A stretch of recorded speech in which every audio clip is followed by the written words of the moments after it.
Добрый день, уважаемые посетители Национального музея Республики Башкортостан.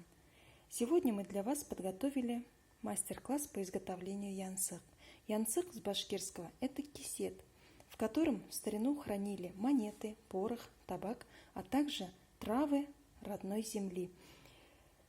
Так как молодые люди, получив на свадьбу в подарок этот кисет от своей невесты, наполняли эти кисеты в поход травами, которые добавляли в чай.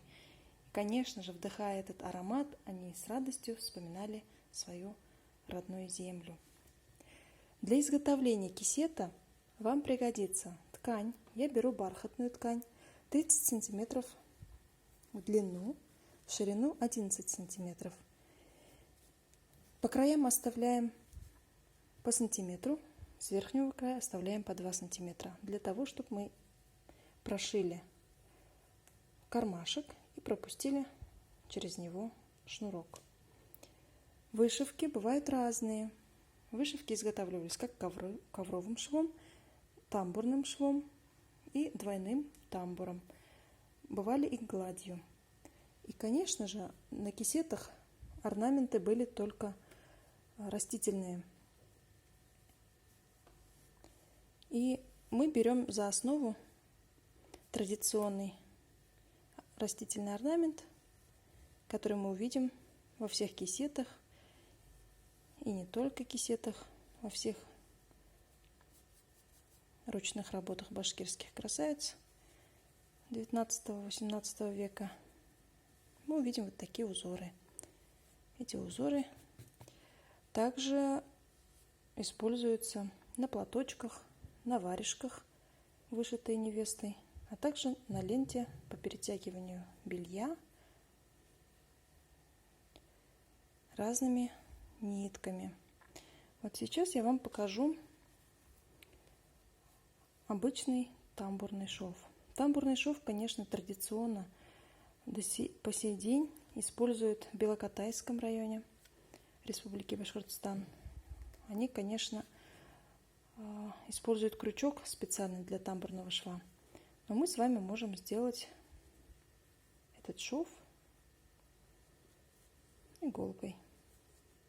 Отступая 5 мм, захватываем, и получаются такие капельки. Цепочка. Многие знают этот шов как цепочка.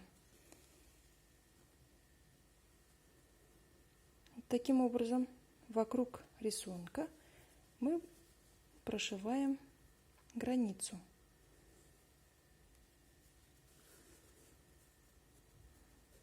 Для того, чтобы смотрелось очень красиво, получается, края рисунка мы прошиваем тамбурным швом, а потом заполняем.